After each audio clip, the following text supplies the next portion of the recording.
I have studied successful men and women. I have read biographies and autobiographies. I have looked at the characteristics and principles of them. I've studied philosophy and economics and religion and psychology and metaphysics. And I've come to 10 key qualities. Now, there may be more and there may be less, but I find that each of these 10 qualities that successful men and women have starts with the letter C.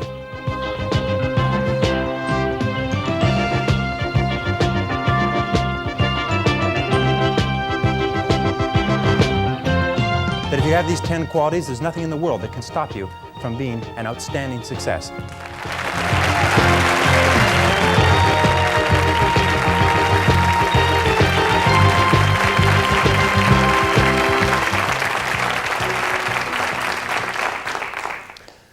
Many years ago, I started off poor. I started off broke.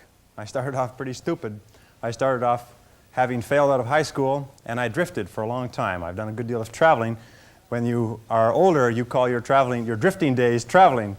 And I've done a good deal of traveling. And over the years, I began to study the subject of success.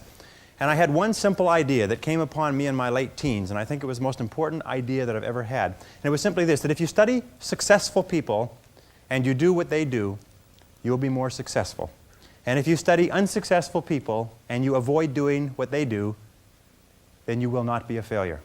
And then one of the things I've found that if you study success, you begin to internalize success principles. And if you practice proven success principles, and if you do what successful men and women have done throughout history, that you will be successful too. And it's such a remarkable discovery, but it has been worth a fortune to me. And what I want to talk to you about tonight is some of the principles that I've discovered in over 20 years of research. I serve as a consultant to over 200 corporations, and I have been a personal consultant to the presidents of $3 billion plus corporations. I have studied successful men and women. I have read biographies and autobiographies. I have looked at the characteristics and principles of them. I've studied philosophy and economics and religion and psychology and metaphysics. And I've come to 10 key qualities. Now, there may be more and there may be less, but I find that each of these 10 qualities that successful men and women have starts with the letter C. And the interesting thing about these qualities is, first of all, with them, success is predictable, and without them, failure is predictable. That if you have these 10 qualities, there's nothing in the world that can stop you from being an outstanding success. And if you lack sometimes even one of these qualities, that can be enough, can be the weak link in the chain that dooms one to a life of underachievement and failure. The second principle that I discovered with regard to these qualities is that they are all habit patterns of mind, and that nobody starts off with them, and that you can learn them, and that you can develop them with practice. And the third thing that I found is that if you will practice these principles until they become habits, until they become automatic for you, then nothing can stop you. So let's talk about these principles. They start with the letter C, each one of them. There's 10 principles. The first principle starts with the letter C. It says clarity. And clarity is the starting point of all success. It means clarity of thinking. It means thinking clearly, and it extends from thinking clearly to a series of other things. With regard to clarity, it means the ability to determine exactly what it is that you want to be, have, or do in life. And the more I study successful men and women, the more I find that every single one of them, the top 5%, are very clear about where it is they're going and what it is they want to accomplish. And when I look at unsuccessful men and women, or men and women who seem to be unhappy and floundering, I find that almost invariably they have a very, very limited sense of direction, sometimes no sense of direction at all.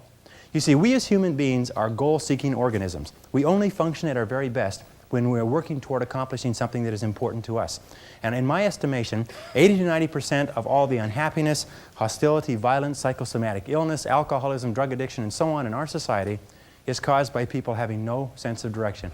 They don't know where they're going. As they say, if you don't know where you're going, any road will take you there. I remember the analogy, the fellow goes up to the edge of the woods and he sticks his rifle into the woods and he closes his eyes and goes blam, blam, blam, blam, blam. Puts his rifle down and turns to his friend and says, boy, I sure hope something good runs into that. Now, if you understand this principle is terribly important. You can be the most talented, the smartest, the best educated person with the most valuable contacts and all the advantages in life, but if you are not focused, it doesn't do you any good at all. I wrote in an article for the Wall Street Journal that if you do not have clear, specific goals for your life, you are doomed forever to work for people who do. And that seems to be the case. And yet only 5% of people have goals. So the key starting point with regard to clarity is to know where it is you're going and what it is you want to be and what it is you want to have and what it is you want to do. Because in America, in the most blessed society in all of human history, you can have anything in the world that you want if you can decide what it is that you want. The second key with regard to clarity is decisiveness. Be decisive. I have never met a successful person who was indecisive, and I have never met a failure who was decisive. Be decisive. Develop the characteristic and quality of decisiveness. We know that the reason why we are indecisive is because we're afraid of making a mistake. But the terrible thing is that the way that we think becomes a habit, and the habit of indecisiveness can condemn us to failure. We can be talented and intelligent and ambitious, but if we cannot make the hard decisions in our life, and if we cannot make decisions readily, then what happens is we always have to work for people who do make decisions readily. Now, the interesting thing about decisions is that about 80% of decisions should be made the first time they come up. 80% of decisions should be made the first time they come up. And if you make decisions every single time they come up, sooner or later you will develop the habit of decisiveness. You'll be very clear about what it is you want, and it's easy to make decisions if you know what it is you want to accomplish. One of the major reasons why people are indecisive, in my experience, is they have no idea what they want to accomplish. It's almost like they come to the crossroads, but they don't know which direction to go. 80% of all decisions should be made the first time they come up. And I read a management consultant's report on decisions. He said, the thing to do about decisions is to make a decision. And if that doesn't work, make another decision. And if that doesn't work, make another decision. And if that still doesn't work, you're probably in the wrong field anyway. But the interesting thing is that if you make a decision, you gather momentum. And the difference between successes and failures is not that successful people make right decisions. It is that successful people make their decisions right. In other words, once they have made a decision, they make it come out right. Anybody who's ever started a business knows that when you start a business, you start off with a whole bunch of ideas which the market promptly tells you are completely wrong. And you probably lose your shirt or most of it. And you have to revise every single decision that you have. But the desire to survive economically, the threat of losing your shirt, is a great motivation to learn quickly and to make decisions. So make decisions. The third point under clarity is to have a vision for yourself and a vision for your life. The key to having a vision is to have a dream. They say in the song, you've got to have a dream if you want to make a dream come true. And you can fulfill your dreams. All the great movers and shakers throughout all of history have been dreamers. They've been people with dreams. They've been people with visions. All leaders have vision. In the book of Solomon, it says, where there is no vision, the people perish. And the metaphysical meaning of that is that where people lack vision, they perish inside, because they lose the excitement and the thrill of life. And what most people do, because of negative experiences, because of fear of failure and so on, is if they have a vision at all, they tone it down so it's so small and so safe that it doesn't turn them on. It doesn't excite them, and they wonder why life isn't exciting. A beautiful line I read not long ago said, if the best way to predict the future is to create it, which means to have a vision, and even though the vision is in the air or the sky, then build a foundation under your dreams. And when you see men and women who rise from poverty and obscurity to fame and renown, you invariably see someone who had a vision of what they could be and have and do that was far beyond what they were. Every one of us has had an experience. At one time when we were small, we had a vision of being grown up and having our own cars. And as we grew older, we had a vision of having our own homes and our own families. And as we grew older, we had a vision of traveling and going to Europe. We fulfill all our visions. The wonderful thing is this, is that we always tend to achieve our goals. The problem is that our goals are set so low that even when we do achieve them, they don't turn us on. They don't fill us with enthusiasm. So dream big dreams, if you like, and focus on results, not activities.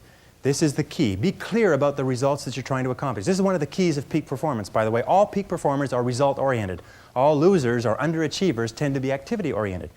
And in activity orientation, what they do is they work very, very hard. Sometimes they work frantically. Sometimes they work longer hours than you do, but they lose sight of the results. Ben Trigo, the strategic thinker, said, the very worst thing in the world is to do very efficiently what need not be done at all.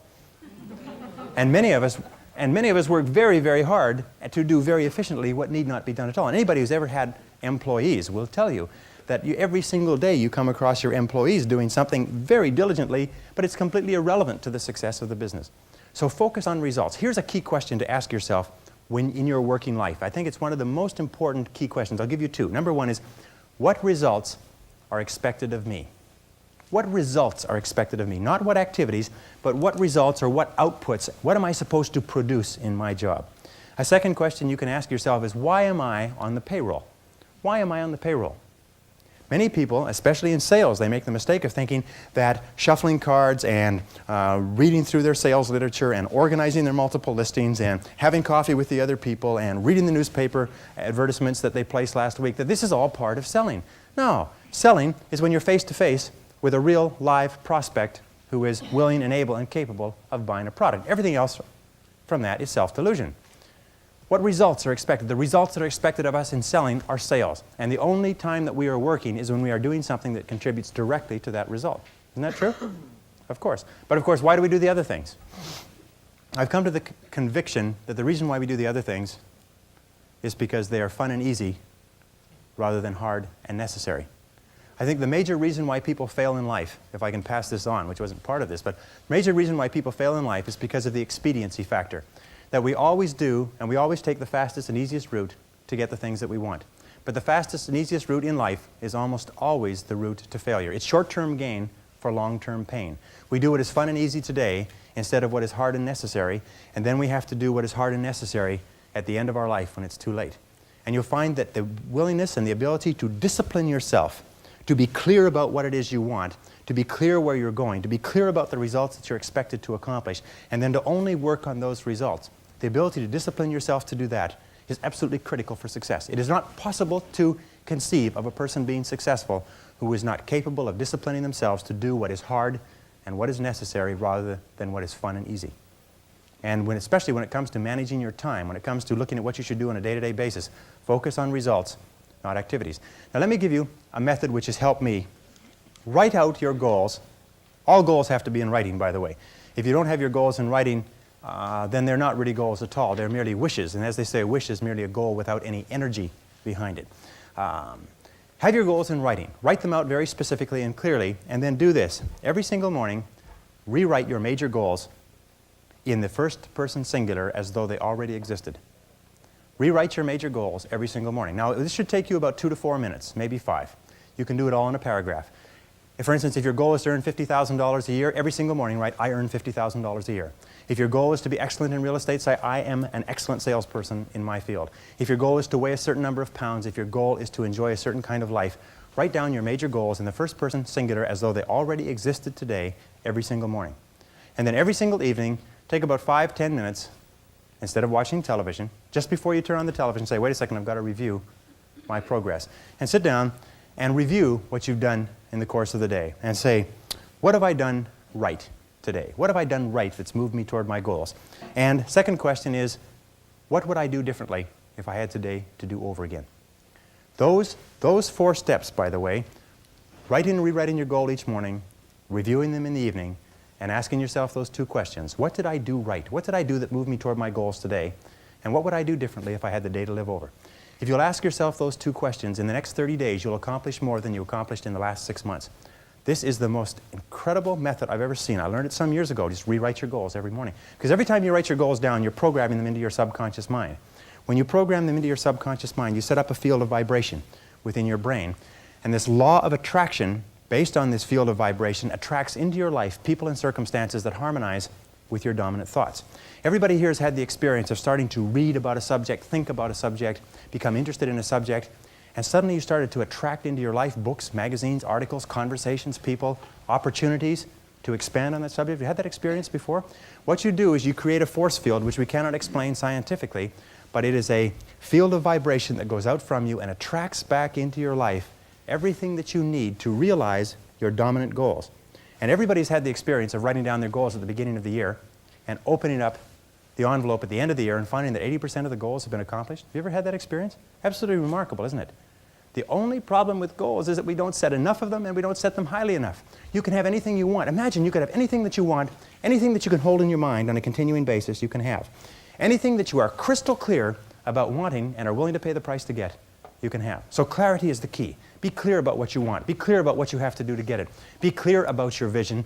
Be clear, speak, walk, talk, and act with clarity. And that's the final point with regard to clarity, is I have seen many men and women who have tripped themselves up by being beaters around the bushers, if you like. They are very careful about whatever they say, and by the time they say it, people have gone home for lunch. And one of the keys to success is to be very straight and to be very clear, be very precise. Interesting, one of the reasons why people do not speak to the point is for fear of offending others. Isn't that true? For fear of offending others. Interesting study they did last year. They asked a great number of executives, male and female. They said, if you had to tell a person something unfortunate with regard to their career, that was going to affect their lives, and this is something that you've known for a long time, how would you go about breaking the news to them? And each of the person described the strategy they would take. They would set up the timing right. They would start off with a talk about talking about subjects that they had in common. They would close the door and keep out the noise. Anyways, they went around and around, and they were all circuitous routes of how they would get to the point. And then they reversed the question. They said, how would you like to be informed of this same subject? And every single one of them said, I'd like to be informed in a straightforward way. I'd like somebody to tell me straight the news. You see, all of us want to be dealt with in a straightforward way because we know we can take whatever it is.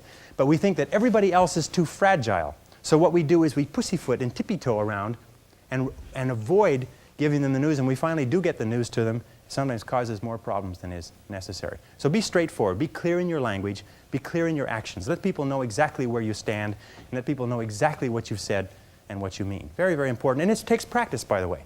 Every single one of these habit patterns, every single one of these qualities has to be learned by practice.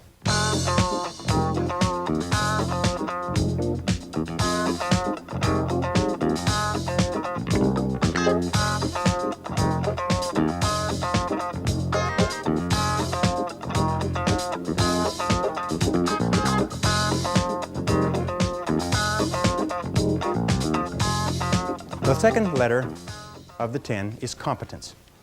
And this is a discovery that I made a couple of years ago, and it just staggered me because I've been studying success for years. And then there's the book In Search of Excellence, and then there's The Pursuit of Excellence, and then there's Refinding Excellence and Losing Excellence, and all the excellence books. And I sat down and looked at this whole concept of excellence, and I saw something that I hadn't noticed. It's almost like something brought to the surface of your mind. I noticed that every single man or woman that I had studied who had achieved any kind of success in any field whatsoever had done it after they had made a commitment to becoming excellent in that field. And I began to look, and I began to compare, and I began to talk to people, and I speak to thousands of people virtually every month. I found that I never found a single person who was successful who was not excellent at what they did. That competence, the commitment to becoming excellent in your chosen field, is an indispensable prerequisite for success, that if you are not good at what you do, you haven't got a chance in our competitive society unless you win the lottery. That success is predictable. If you commit yourself to becoming excellent, it does a whole lot of other things within your mind, but if you commit yourself to becoming excellent, it changes everything about you. And only the top 5 or 10% are excellent. You've heard the rule, the 80-20 rule, the Pareto principle, that the top 20% of salespeople make 80% of the sales, that the bottom 80% of salespeople make 20% of the sales. Do you know what the difference, the ratio is there? The ratio is the difference between 16 to 1. That the average income of the people in the top 20% is 16 times the average income of the people in the bottom 80%. Now, let me ask you a question. Does it mean the people in the top 20% are 16 times better than the people in the bottom 80%? 16 times more experience? Do they work 16 times the number of hours? Do they have 16 times the number of years of education? Are they 16 times more handsome? Are they 16 times anything? You know that it's not humanly possible to be twice as smart as somebody else. Unless you're looking at very, very unintelligent people and very, very brilliant people. It's just really not humanly possible on average for us to even be twice as smart as anybody else. But 20% of these people are making 16 times the average of the rest. Prudential Insurance Company did a study some years ago, and they put the thousands of agents that they have throughout the United States into their computers and compared their income, and it came out the 80-20 rule worked. 20% of the salespeople were doing 80% of the business. Well, they had all the data on the computer, so they ran it through one more time. They said, what's the average income of the top 20% of the top 20%? Compared to the bottom 80%. Now, for those mathematicians among you, that works out to the top 4%. What was the average income? They found the top 4% were earning, on average, 32 times the average of the people in the bottom 80%. So they said, this is interesting, and they ran it through one more time. They found that the top 20% of the top 20% of the top 20%, which is the top 0.8%, that's good, top 0.8% were earning, on average, 54 times the average of the people in the bottom 80%. What they found is that in every state and in every major city where they had an office with a large number of agents working out of it, there was one agent who was selling the same product at the same price to the same people with the same competition under the same circumstances, under the same set of difficulties in the economy, who was earning 50 times the amount of the average adult. That there were 50 agents in the office and one person was earning more than all of them put together. Isn't that amazing? And one of the things they found is that the key to this was that each one of these agents had made the commitment to become excellent early in their career. They didn't say, I'm going to go into this and I'm going to earn a living. They said, I'm going to go into this and I'm going to be the best. And they read every single book written by the top agents. And they went to every single seminar and they listened to every single tape. And they spent every single hour they could with other successful people learning what they needed to know to be successful.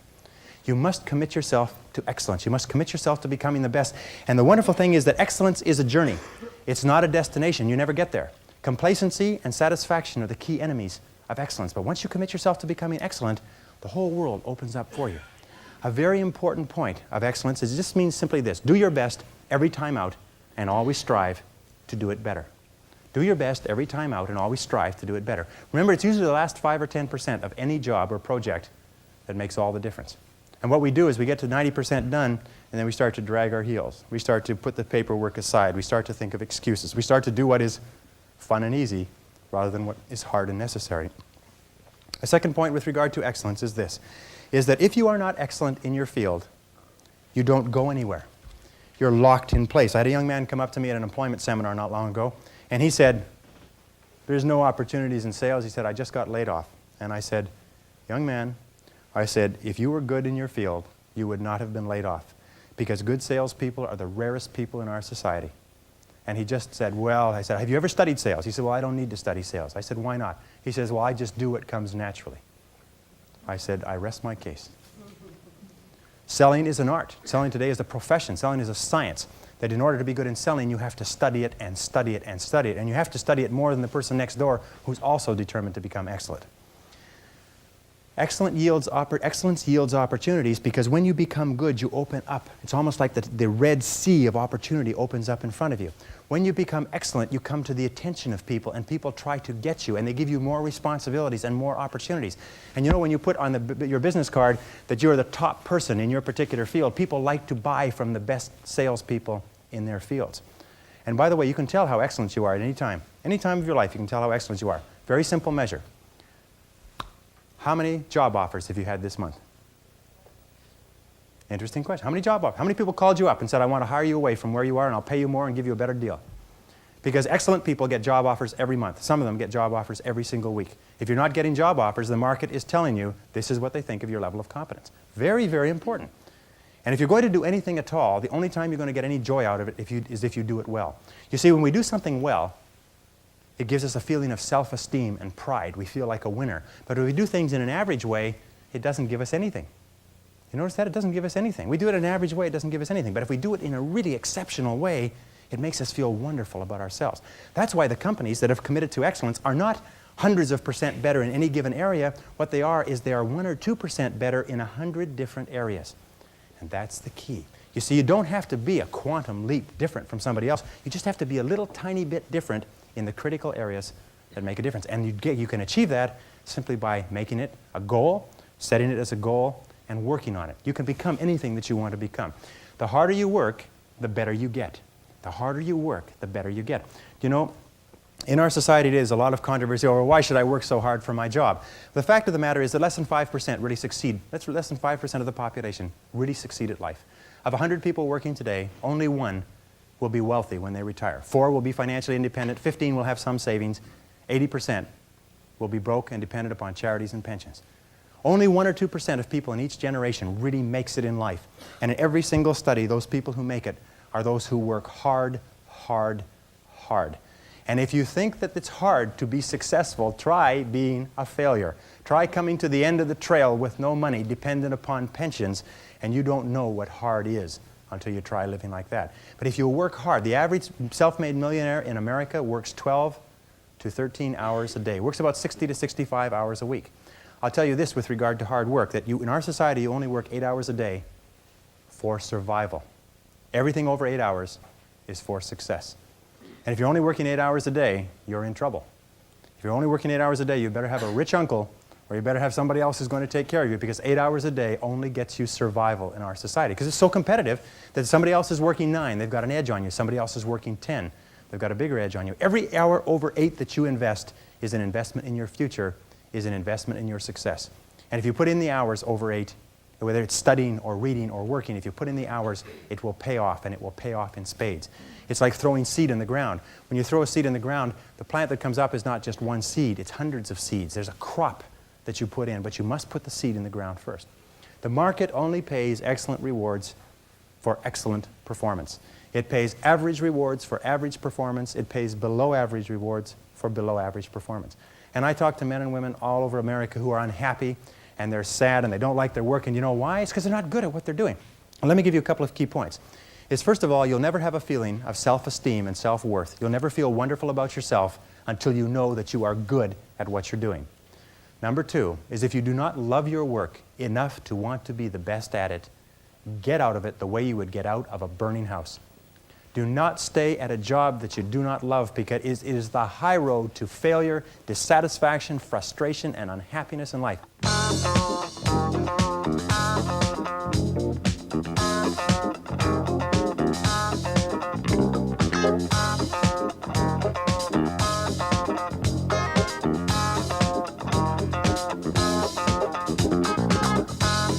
The next letter, C, stands for concentration. Concentration. I think that the ability to focus and concentration are the two keys to success in life. That the ability to focus clearly and know exactly what it is you want to accomplish, and the ability to concentrate single-mindedly on accomplishing that one thing without diversion or distraction are the keys to success. It's the number one key to effectiveness, is to be able to sit down and look at your work and use the 80-20 rule. Say to yourself, which is the 20% of the number of things that I have to do that account for 80% of the value of my work? And always work on the top 20%. You see, in life, there's never enough time to do everything, but there's always enough time to do the important things. Instead of doing what is fun and easy, which is what most people do, you know what they do? They make a list of everything they have to do, and then they start at the bottom of the list, and they work on the irrelevant things. At the end of the day, they haven't got anything done. Successful people, peak performers, concentrate on the top items. And remember, anything other than working on the top items on your list is a waste of your time. And time management is not just time management is life management. You can do anything you want with your life if you'll manage your time properly. We all have the same 24 hours a day, and the ability to concentrate, to discipline yourself, to use willpower and perseverance to concentrate on one thing at a time is a quality of all success. Nothing great has ever been accomplished without the ability to concentrate single-mindedly on one thing at a time.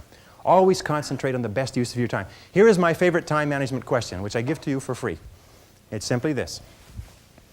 Before you start anything, ask yourself, what is the most valuable use of my time right now? Make a list and say, what is the most valuable use of my time right now? When you get into your car, say, what is the most valuable use of my time right now? When you leave the house or leave the office, say, what is the most valuable use of my time right now? Ask yourself that question over and over and over again. Repeat it and repeat it and repeat it until it's driven into the subconscious mind as a command. And whenever you have a temptation to do something that is small and irrelevant, that command will go, blam, what is the most valuable use of your time right now? And you'll, ooh, and it'll push you into doing what is the most valuable use of your time. And whenever you're working on the most valuable use of your time, you feel great. You get concentrated effort is a source of energy and enthusiasm. It makes you feel wonderful when you're working on something important, and it makes you feel nothing when you're working on something irrelevant. Develop a sense of urgency. A sense of urgency is a quality that is possessed by only 2% of the population. 2% of the population do things fast. 2% of the population have a bias for action. In Tom Peters' wonderful book, In Search of Excellence, he says that all the excellent companies have a bias for action. And all of the companies that do not classify or do not come into the excellence category do things when they get around to it. You call them up and you have a problem or a complaint. You hear from them 3 or 4 weeks later. But the excellent companies, you call up with a problem or a complaint, and bang, there's somebody back to you in 2 minutes. If you ever want an experience, call IBM, call Hewlett-Packard, and say, I'm having a problem getting some information. I'm having a problem with my PC. They won't let you off the phone until they've taken care of you. You call the other companies, they'll say, it's not my job. They say, the guy who takes care of that isn't here. When will he be back? I don't know. Can you take a message? I don't have a pencil. You know, you've spoken to those people? And then they can't understand why they're struggling. You know that 20% of the companies make 80% of the profits in every industry? Interestingly enough. So develop a sense of urgency. Get the reputation as the person who does things fast. Develop a reputation for speed and dependability, and your future will just open up in front of you. Imagine if you owned a company, and you had 2 people in the company. And both of them were reasonably well talented. Both of them were doing reasonably well, except one person had a sense of urgency and did things fast. And every time you give them something to do, they took it and they ran with it like a ball player catching a fumble and running for the goal line. The other person got to it after lunch or maybe next Monday or no rush, week's almost over, Thursday afternoon, and so on. Which one would you give additional responsibility to? Which one would you promote? Which one would you spend money training? Which one would you send to places where you needed help? It's always the person with a sense of urgency. I can tell you this, that the sense of urgency for me has been worth hundreds of thousands of dollars. As a consultant, I have been able to save my clients sometimes millions of dollars by acting fast when they've given me a project to take care of, whereas if I had acted even a day later, it could have cost a fortune. And if you'll develop that habit of working fast, that sense of urgency, act now, do it now, do it now, do it now, in selling especially. Somebody calls you up and has a question, get back to them now.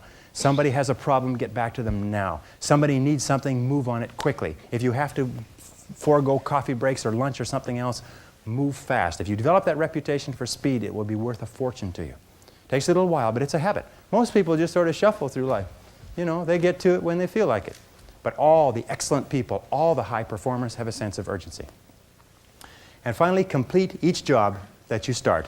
Get on with the job and stay with it till it's 100% finished. The difficulty that people have in completing their tasks is absolutely amazing. In a study amongst 106 chief executive officers last year, they were asked what qualities out of 26 would be most important in putting a person on the fast track to success in your company. And they agreed almost unanimously on two qualities. Number one, the ability to set priorities, to determine what is relevant and separate it from what is irrelevant. And number two is a sense of urgency, the ability to get on with the job and get it finished fast.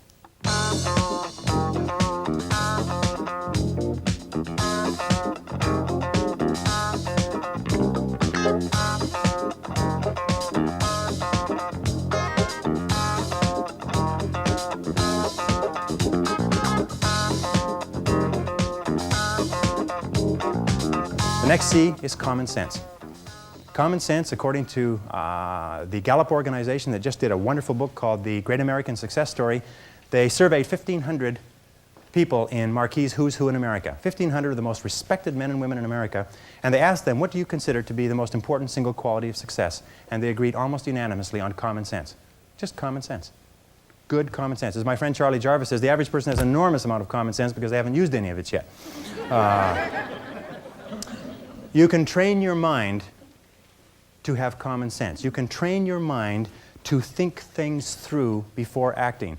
In my experience, action without thinking is the cause of every failure. Action without thinking is the cause of every failure. And common sense comes from taking the time to think things through before you act. Listen to your intuition. Your intuition is one of the best guides that you possibly have. You know from some of the other work that we've done is that each person has inside them an intuitive sense which will always give you the exact right answer for you. They've done some studies between men and women. When they test women's intuition, you've heard of women's intuition, everybody's heard of women's intuition, they find that when you give men and women tests and they're asked to answer on the basis of their intuition, men's intuition is equally as accurate as women's intuition.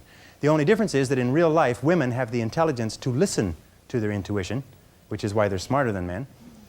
And men do not listen to their intuition. Instead, they override their intuition because they're trying to get something they want the fastest and easiest way, even if their gut feeling says don't do it. Has anybody here ever gone against their intuition and had it work out? No. Your intuition will always give you the most accurate answer for you. It's almost like an inbuilt computer that will take all of your life experience and knowledge and everything going on around you and give you exactly the right answer. So listen to your intuition. Learn from your setbacks. This is one of the characteristics of high-performing men and women, is that every single time they have a problem or a difficulty, they sit back and they dissect it and they learn everything possible from it. They try to develop general principles. From each setback, they say, what is the valuable lesson I can learn? So you take a look at everything that has happened to you, take a look at the very most difficult experience that you're in right now, and ask yourself, what is the most valuable lesson I can learn from this experience? And believe me, if you look for the lesson, in the Bible it says, seek and ye shall find. It doesn't say seek and occasionally you might find something. It says seek and ye shall find. If you look for the valuable lesson or the seed of an equal or greater advantage or benefit in every difficulty, you will find it. It's always there. And I love the line from Socrates that says, the unexamined life is not worth living, which means that the life where you do not take the time to reflect on your experiences. Aristotle said that wisdom is an equal measure of experience plus reflection.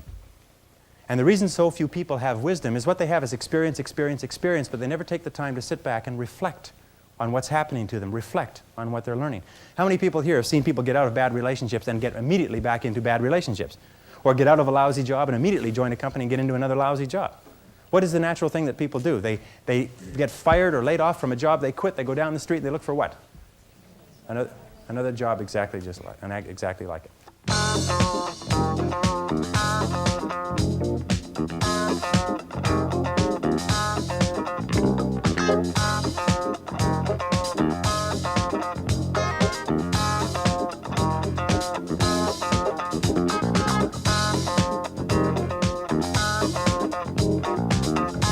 Number 5, C, is creativity.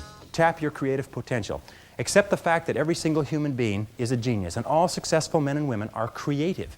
They're creative in that they respond to their world differently. They ask questions. They're flexible. They're curious. You know what the hallmark of creativity is? Curiosity. The hallmark of ignorance and stupidity is the cessation or stopping from asking questions. And I've worked with some of the brightest men and women in this nation, and I find that the smartest people of all, the ones that have the greatest education and the most experience, are the ones who ask the most questions. They ask questions almost as if they were children, but they never stop asking questions. They're very open and flexible, and they have the ability, once they learn a new piece of information, to drop what they're doing if the new information contradicts it and do something else. Do you know what most people do? Most people keep on doing what they're doing until they run into a wall. As they say, the more you do of what you're doing, the more you'll get of what you've got. Someone pointed out to me not long ago, and I think it's very true, is that all changes in our life come with the input of new information. That if we do not have new information, we keep on doing the same thing forever as the result of inertia. And creative people are always looking for faster, better, easier, cheaper, newer ways to do things. Remember, 80% of everything that we are doing today in our general business will be different 5 years from now. 80% of the products that we use, the food that we eat, the cars we drive, the music we listen to, the movies we go to, even the streets we drive on, 80% of everything will be new in 5 years. That's how rapidly things are changing. According to the research, all you need is an idea that's 10% new to start a fortune. An idea that's 10% new. As a matter of fact, an idea that's more than 10% new is probably too new for the average consumer to accept it. An idea that's 10% new. Interesting point. The single greatest source of self-made millionaires in America. Do you know what industry it is? Can you guess? You wouldn't believe it. Dry cleaning. Dry cleaning shops is the greatest single source, one industry that's contributed more self-made millionaires than any other industry. Dry cleaning shops. Now the key to this, if you want to become wealthy, I'm going to tell you something, that if you want to be wealthy in life, if you wish to become very wealthy, if you wish to become even a millionaire, you can do it if you're willing to pay the price. But most people become millionaires by offering a good or service that people use all the time, and they offer it just a little bit better. They do it just a little bit faster. They put a little bit more grace or finesse into what they're doing. They handle it, they wrap it, they are more polite. The restaurant that has people coming back to it may have food that's only 5% different, but it's the way the people handle it that's so different. You can do anything you want in life. All you have to do is find an idea that's 10% new. And you'll find it if you flood your mind, read magazines, read books, ask questions, ask why people are doing things the way they're doing. I was talking to a man not long ago who made $1 million in Chicago, and he made it laying bricks. And he never laid bricks in his life. But he went to a union bricklaying job, a large building downtown, and he asked them why they were laying bricks like that and why half the men were sitting around. They said, well, that's the way we always lay bricks.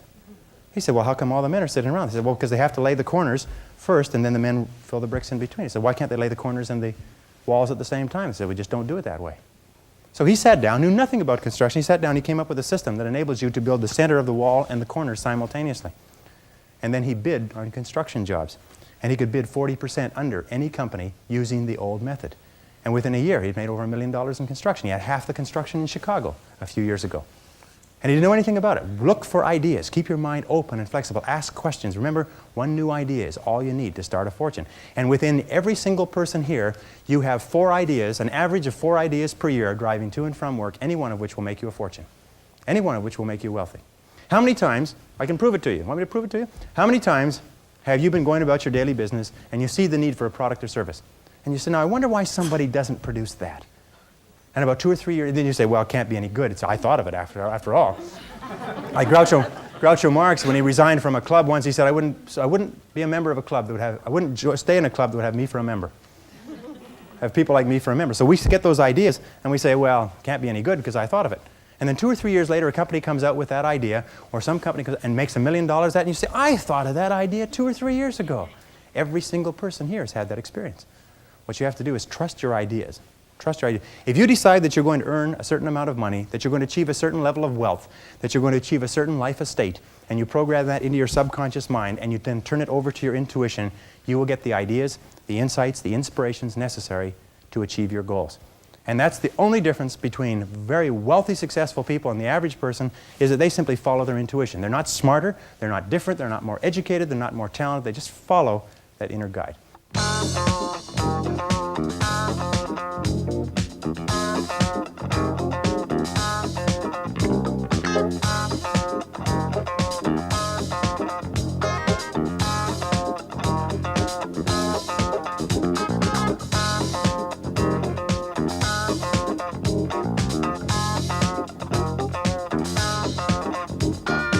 Next is consideration.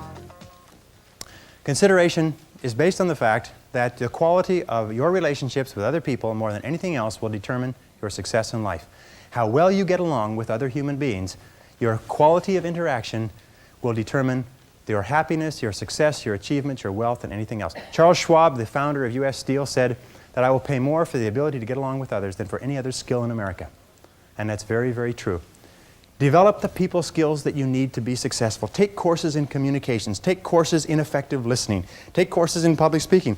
You know, one of the most important parts of communicating and getting along well with others is the size of your vocabulary. You've probably heard that before. The size of your vocabulary, your ability to express yourself orally, your ability to stand on your feet, your ability to write effectively and get your point across to others will have a tremendous impact on your life. Because you cannot imagine a successful person who cannot communicate effectively with other people. And you can develop the capacity to be an excellent communicator. If you were to learn one new word a day, if you were to make an effort by carrying a dictionary around, I have taught myself French, Spanish, German, and smatterings of about 10 other languages. And the way I taught myself that was I learned the basic vocabulary, I studied it, learned the basic vocabulary, and I carried a dictionary around with me. And every time I saw a word I didn't know, I looked it up in the dictionary. And within a very short period of time, I could eat, live, walk, talk, and speak fluently in those 3 societies. And I've traveled all over the world in those 3 languages. Sometimes I get in a position where I'm talking to a person in French and a person in German and a person in Spanish, and my mind goes, and I end up babbling. But nonetheless, you can learn it just simply by looking up the word. If you looked up one word a day, which would be 365 words a year, within 5 years, you'd be one of the best educated people in history. Because every word that you learned would introduce you to about 10 more. It sort of open the door to about 10 more. The average child learns almost 5,000 words in the first 5 years of life. The average adult learns less than 5 words a year. And yet words are the tools with which we think. That the more words we have, the better is our thinking. Just like the more tools a craftsman has, the better is what he creates. The more words we have, the better is the world that we create. So communications is important. The most important part about consideration is to practice the golden rule. I think that the golden rule, which is based on the law of sowing and reaping, whatsoever that you would have men do unto you, do you so unto them. You get out of life exactly what you put in. What you sow in your relationships, you reap in your relationships. The golden rule is the key to consideration, but you can practice, you can learn to be more effective with other people. You can take courses in it. You can study behavioral psychology. Everybody in sales should be an expert on behavioral psychology. And whenever I hear a person say, well, I don't need to study that, I do, it comes naturally, the person is saying, I'm determined to be a failure for the rest of my life, and I'm announcing it to anybody who will listen. Because sales is so precise. The ability to communicate and to persuade and influence other people is such a complex field that some psychologists study it all of their lives. If you become excellent in it, you can write your own ticket. Almost all entrepreneurial fortunes, people who start with nothing and become millionaires, do it because they're good salespeople. They're good at convincing others. They get excited about their ideas, but they have the skills to be able to persuade other people to go along with them. Does that make sense? Of course, because the opposite to persuading and influencing other people is to be ignored by other people and to be influenced by them. So it's a matter of choice. The Carnegie Institute of Technology did a study about 10 years ago now, and they studied 10,000 men and women who were let go from their companies. And they found that 95% of the people who were let go from their companies were let go because of their inability to get along with others. This is caused by low self-esteem more than anything else. In my estimation, those of you who know that low self-esteem, more than anything else, causes our personality problems. Not liking ourselves, not accepting ourselves, feeling inferior inside, causes us to lash out at other people. And the wonderful thing is that if you're clear about your goals and you're committed to becoming excellent and you concentrate single-minded on what is important to you, you have a tendency to like yourself more. Your self-esteem goes up. Your ability to get along with other people goes up. But if you have no goals and you're not very good at what you do and you're just doing whatever comes to hand, then your self-esteem goes down. So one of the things that we're talking about here is the building of the characteristics, the personality qualities that guarantee success. And self-esteem, of course, is the foundation of all success in relationship.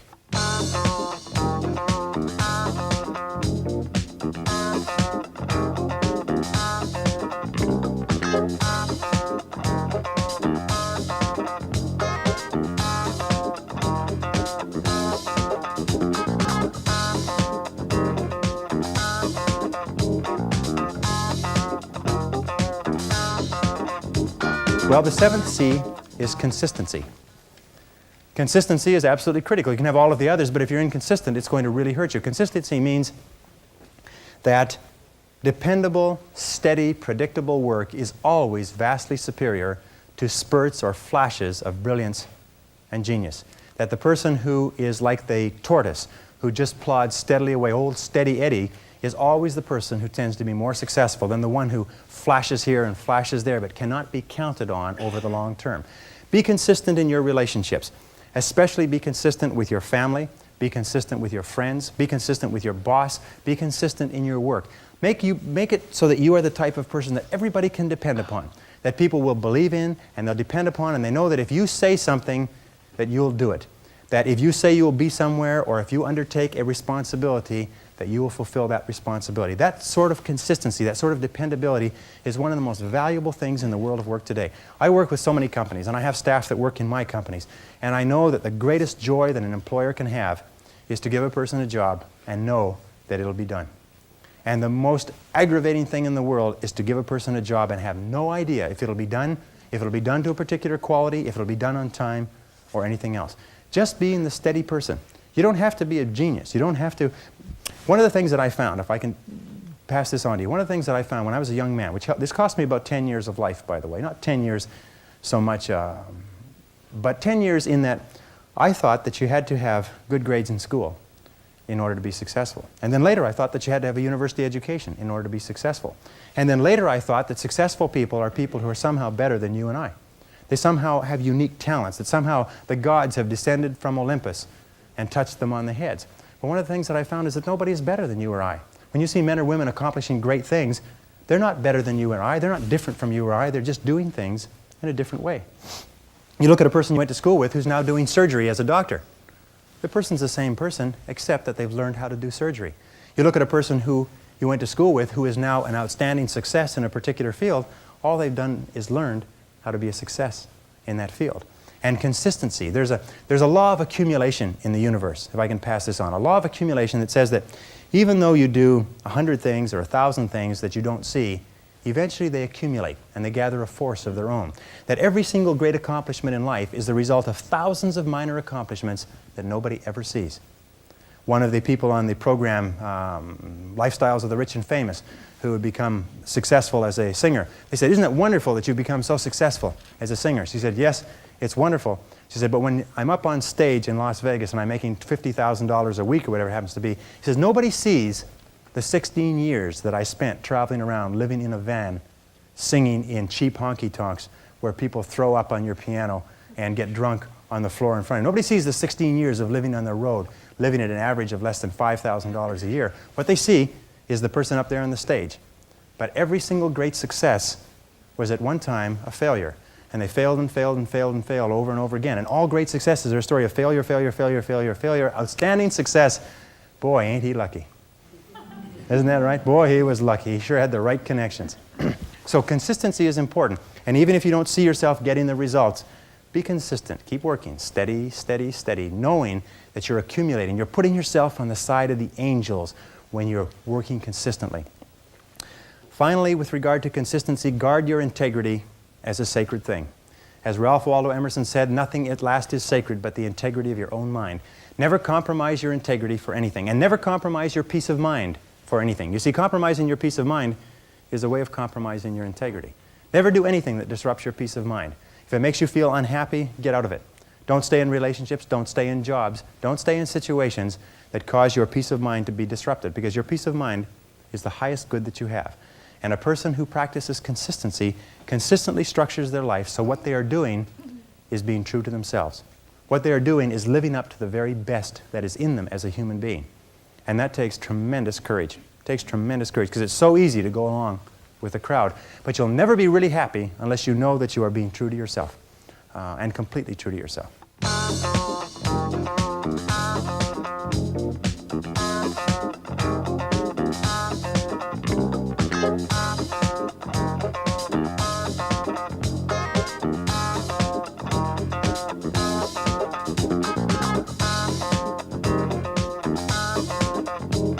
The next C is commitment. I have found that the ability or the willingness to make a complete commitment to a job, a commitment to a relationship, a commitment to a profession, to make a commitment is one of the hardest things that human beings do. That very few people make commitments. That most people in this room, I hate to say it, most people in this room are not totally committed to their work. Oh yeah, they're doing it, they're in it, they're doing a reasonably good job, nobody's fired them yet, right? But they're not committed, their whole heart isn't into it. And yet no success is possible without commitment. Who is it that Emerson said that every great achievement is the triumph of enthusiasm? That the ability to commit yourself enthusiastically, wholeheartedly, 100% to what you want to do is the starting point of all achievement? That if you cannot commit yourself wholeheartedly, it probably means that it's not right for you? And that all of us in life seek for something that we can commit ourselves to. Alan Cox, in his book, The Achievers, which came out last year, found that the executives in the corporations that he studied who achieved the very most in the shortest period of time had found the proper niche for themselves and had lost themselves in their work. Dr. Shirley Blotnick's study of self-made millionaires, 83 out of 1,500 people became self-made millionaires over 20 years. He found that the one quality that they all had in common was that they picked work that they loved, they specialized in that work, they became very good in it, and they eventually became paid very well for it, and then they held on to the money. I throw that last one in because I know a lot of you can relate to that. They held on to the money. They didn't gamble or speculate. They were very conservative with their money. They got paid more and more, and they held on to it. One of them started off cleaning toilets on the night shift for an airline. And today he's the president of the airline and makes $1,950,000 a year. Now, he's been with the airline for 35 years, but it's not difficult to become a millionaire when you're making $1,950,000 a year. Even with taxes, you can still do pretty well. He found that the quality that separated these people from the ones who struggled for 20 years and weren't much further ahead than when they started was that they became totally absorbed in their work, totally committed to their work. They lost themselves in their work, and when they lifted up their head about the age of 43, 44, their accountant told them, by the way, you're worth over $1 million now. Did you know that? Most of them became wealthy without even knowing it. And so it's important that you find the work that you can commit yourself to. It's important that you find the relationship you can commit yourself to. And if you are an employer and you have people working for you who are not committed to their work, these people are like rotten apples in a barrel. I have found that people who are not committed to their jobs are people who will always cause trouble within an organization. And that people who are committed, you don't have to be the most talented, and you don't have to be the best looking, you don't have to be the best educated, but if you're committed to your work, you'll do more than all the people with all of those blessings. So commitment is important. Commit yourself to your boss, commit yourself to your job, commit yourself to your relationships, commit yourself to your company. Loyalty is one of the most valued single qualities in work. And Peter Drucker says that more executives fail in life because of lack of loyalty to their companies, to their boss, than for any other reason. And why is lack of loyalty? Lack of loyalty is just the expression of lack of commitment to that organization.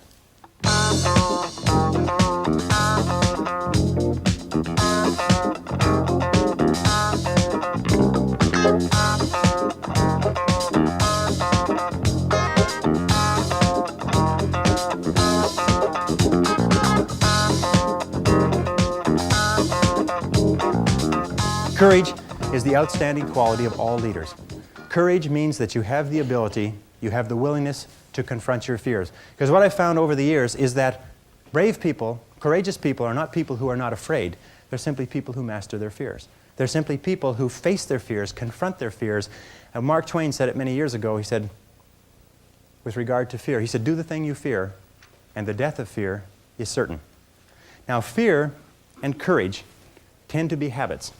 That if you are afraid and you give in to the fear and you back away, it becomes a habit to back away whenever you're afraid or unsure. If you're afraid and you force yourself to confront the fear, it becomes a habit to confront the fear whenever you find something that you're afraid of. And you'll find that most fears disappear when you confront them. And most fears, fears of failure, fears of rejection, fears of loss, fears of pain, fears of limitation, fears of the loss of a relationship, fears of ill health, most of these fears disappear when you confront them head on. It's almost like as you push them, they just turn into smoke and disappear. Dare to go forward in your life. Dare to go forward in the direction of fulfilling your potential. When I was, many years ago, I was a karate student. I was also a karate instructor, and I competed in 3 international championships. And one of the things that I learned from my best karate instructors, and I studied under 6 world champions, is they told me that when you fight, always move forward. Even if you're only moving forward half an inch at a time, he says, always move forward. He said, when you're moving forward, 100% of your attention is forward. But if you're moving backward, even a half an inch at a time, half of your attention is always behind you and where you're going. So always move forward. Always dare to go forward. Whenever you have a choice of either staying still and playing it safe or moving forward, move forward. Not because you'll necessarily succeed every time, because it reinforces and cements the habit of moving forward. And most people, when they have a choice of moving forward or playing it safe, play it safe. But I think General Douglas MacArthur said there's no security in life, only opportunity. Life is very perverse in a way, because the more we seek security, the less we have it. And the more we seek opportunity, the more we have security. Helen Keller said this beautifully. She said, life is either a daring adventure or nothing at all. That the tendency, she said in the earlier parts of this statement, she said the tendency to seek security is the low road to failure. That courage is absolutely essential. And one of the things that I used to think that if you were really courageous, eventually you got to the point where you weren't afraid. I'm going to tell you something, that if you're not a little bit afraid, at least 3 or 4 nights a week, you're not trying hard enough. If you're not falling on your face over and over again, if you're not trembling when you go to sleep with your heart pounding, then what is happening is you're not trying hard enough. You're living too far within your potential. That all really successful people live on the outside edge of what they're capable of. And it's always a little bit scary on the outside edge, because we all have feelings of uncertainty. We all have fears. We all have doubts that hold us back. But the brave person is simply the person who moves forward and keeps taking the chance. And you cannot imagine a successful person without courage. You cannot imagine a successful person without the courage to face and confront their fears and to move forward. In my experience, the fear of failure is the greatest single reason for failure in adult life. The fear of failure, the fear of making a mistake, of losing our money, our time, our effort, is what paralyzes us and holds us back. But the fear of failure is a habit which can be counteracted by the habit of courage. And if we don't overcome that fear of failure, then we'll just be like the 80–90% that do not fulfill their potential. See, the wonderful thing is only a few percentage of people fulfill their potential in any generation. And we can join those people simply by deciding to do so and doing what the other people do. It's as simple as that. If we decide to become an engineer, what do you study? You study engineering. If you want to become a better cook, what do? You study cooking. Do you try to do it all by yourself? No, you get cookbooks, you take classes, and so on and so forth. If you want to be successful, if you want to fulfill your potential, study the men and women who are fulfilling their potential and just do what they do. And finally, with regard to courage, the great expression of courage is to persist in the face of adversity. To persist when things really get rough. To be able to pick yourself up and pick yourself up over and over again. And believe me, if you decide to go for the goal in your life, you're going to get knocked down over and over and over and over again. Every single week you're going to have heartaches and disappointments and frustrations and setbacks and obstacles. But without those obstacles, no success is possible. You see, the only way we can be successful is if we develop momentum. And we cannot develop the momentum unless we are struggling with obstacles. And struggle with adversity goes hand in hand with all great success. What most people do is they back away from adversity. But if you want to see if you're a brave person, what they call the 4 o'clock in the morning courage, wait when things go completely to pieces, when things are the worst, when your very best deal falls apart and your rent is late and you're tired and you're sick and everybody is mad at you and your car doesn't work, then it's the person that picks themselves up and says, nothing is going to stop me. You know, the best quality in the world that you can develop, and I give it to you because I made it my life's habit to develop this quality. I hope I've got it, but I don't know for sure. But the quality is to develop the quality of being unstoppable. Develop the quality of being unstoppable. Say in yourself that no matter what life throws at me, it'll never stop me. No matter how rough it gets, I will never quit. And nothing will ever stop me. Make the decision that you can be tired, you can be worn out, but nothing is ever going to stop you. That's a wonderful decision, because then no matter what life throws at you, you pick yourself up and you say, okay, give it your best shot, as Fonzie says. Nothing is going to stop you. It's a wonderful feeling. It's a wonderful feeling. It's the basis of self-esteem.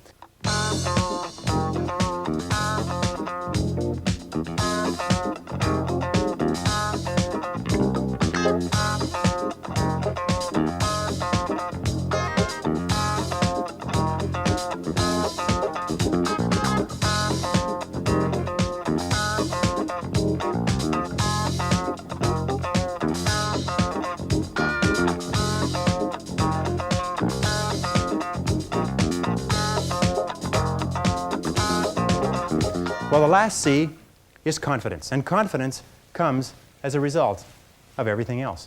If you do all the things that we've talked about, if you concentrate on becoming excellent, concentrate single-mindedly, be clear about your goals, consider other people, practice the golden rule, if you practice courage, if you practice consistency, if you practice all of these, then pretty soon you develop a level of self-confidence. See, confidence comes as a result. You don't get confidence out of a bottle, you don't get confidence from a pill, you can't learn confidence in a motivational seminar.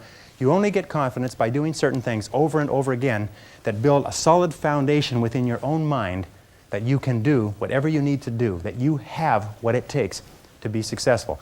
Self-doubt is the great paralyzer of all activity. We all have self-doubt. And the way we overcome that self-doubt is by doing the things that we would normally back away from. As I say, continue to move forward. Self-confidence begets great achievement. You cannot imagine a successful person with lacking self-confidence.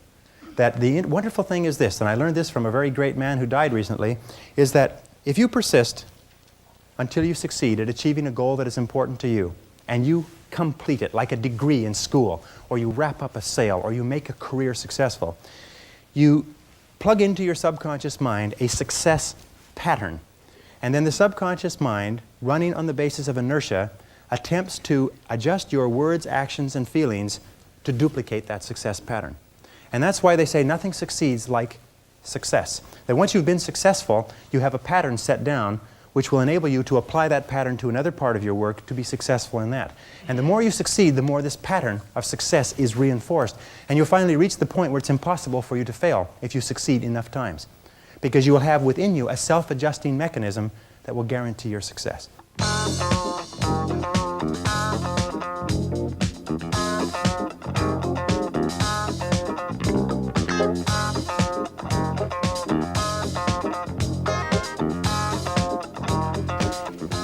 Behave confidently, as Dorothea Brande wrote in 1935 in her wonderful book, Wake Up and Live.